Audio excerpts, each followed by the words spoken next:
আমাদের বাসায় signature item মানেই চিতই পিঠা। আর আমার শাশুড়ি মায়ের হাতে চিতই পিঠা একবার যে খাবে সে তো আমার শাশুড়ি মায়ের ফ্যান হয়ে যাবে। আলহামদুলিল্লাহ, মা যখন পিঠা বানায় তখন আমি সব সময় রান্নাঘরে চুলার পাড়ে বসেই পিঠা খাই। আর এটা কিন্তু আমি নিজে নিজে খাইতে যাই না। প্রথম সাজ দেওয়ার আগে মা বলবে, লাভলি ভিডিও করবি না, তুই না ভিডিও ছাড়বি পেজে। আমার শাশুড়ি, তোমাদের আমি কি বলবো, আমার আব্বা আম্মা আমার ভাই বোন আমাকে কোনো দিনও ভিডিও বানানোর জন্য অনুমতি দেয়নি। আমার ভাই আর আমার বড় আপু আমার সাথে যেই খারাপ ব্যবহার করতো আমি ভিডিও বানাই দেখে, এখন শুধুমাত্র সব থেকে বেশি সাপোর্ট করছে আমার শাশুড়ি। সব সময় বলতো, যে কোনো কিছু রান্না করলে জানে ভিডিও করি আমি, আমার শাশুড়ি মা আমাকে ডাকতো যে লাভলি আয় ভিডিও কর, তুই না ভিডিও ছাড়বি। একমাত্র মা এত বেশি সাপোর্ট করছে, কোনো দিনও কোনো কিছুতে না করে না। কারণ আমি যে মা আমাকে ভালোবাসে, সব কিছুতে অনুমতি দেয়, তো সেই ওনার যে মর্যাদাটা আমি ওইটা কখনোই লঙ্ঘন করি না, ওইটা ধইরা রাখি। আমাকে যেমন ভালোবাসে, ভালোবাসাটা ধইরা রাখার চেষ্টা করি, কখনোই সীমানার বাহিরে আমি যাই না।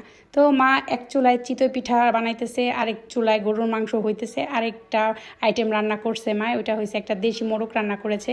যেহেতু আমার শ্বশুর আর আমাদের বাসায় গেস্ট আসছে, আমার খালা শ্বশুর, ওনারা কখনোই গরুর মাংস খায় না, তাই এই সুন্দর আইটেমটা রান্না করছে মা খালুর জন্য।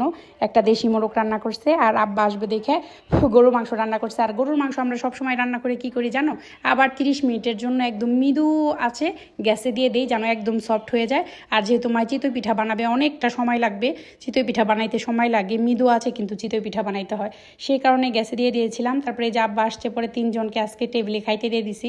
বাবা নর্মালি কখনোই আমাদের সাথে ডাইনিং টেবিলে কিংবা ফ্লোরে খায় না, বাবা নিজের রুমে ফ্লোরে সবসময় খায়, আর মার বইসা থাকতে হয়। তো আজকে আমি বলছি আব্বা আসছে, এখন আজকে ডাইনিং টেবিলে বসেন। তো বাবাও একদম ভদ্র বাচ্চার মতো আইসা 3 জনে খাইতে বসছে, আর অনেক কথা বলতেছে। আলহামদুলিল্লাহ, মুরব্বীদের খাইতে দিতে পারাও একটা ভাগ্যের ব্যাপার। সবাই কিন্তু মুরব্বীদের সাথে থাকতেও পারে না, ওনাদের খাইতে দিতেও পারে না। আমার আসলে লাগ ভালো, আমার থেকে আমার মুরব্বীরা বেশি ভালো, আমি সব সময় বলি। তো আমাদের বাসার আজকে নারকেল গাছগুলো সব ঝুরাই ফেলছে, বাসাটা খুব ক্লিন লাগতেছিল। আমি যাওয়ার সময় একটু ভিডিও নিচ্ছিলাম। আমি আব্বার সাথে বাসায় চলে যাচ্ছি, আর আনাস আব্দুল্লাহকে রেখে যাচ্ছি বিকেলে নিয়ে যাব। যেহেতু খালাম্মা খালুজান আসছে, ও অনেক দুষ্টামি করে, মজা করে, ওনারা পছন্দ করে, তাই একটু সময় নিয়ে খালুজান এর কাছে রেখে গেলাম।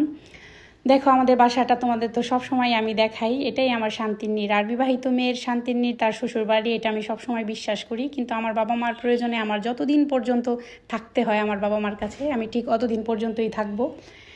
এই দেখো, এটা আমাদের পুরান বাড়ির রাস্তা, চলে আসছি প্রায়। সেই মাকে খাবারটা দিয়ে দিছি। মাকে এভাবে একা রাইখা যাইতে কখনোই মন চায় না।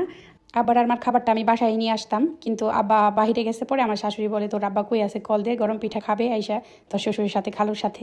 কল দেওয়ার পর আবার যাওয়াতে আর একসাথে দেওয়া হয় নাই। মার জন্য খাবারটা আমি প্যাক করে নিয়ে আসছি। তোমরা সবাই দোয়া করো আমার মা যেন খুব তাড়াতাড়ি সুস্থ হয়ে যায়। ভালো থাকো সবাই, আল্লাহ হাফিজ, আসসালামু আলাইকুম।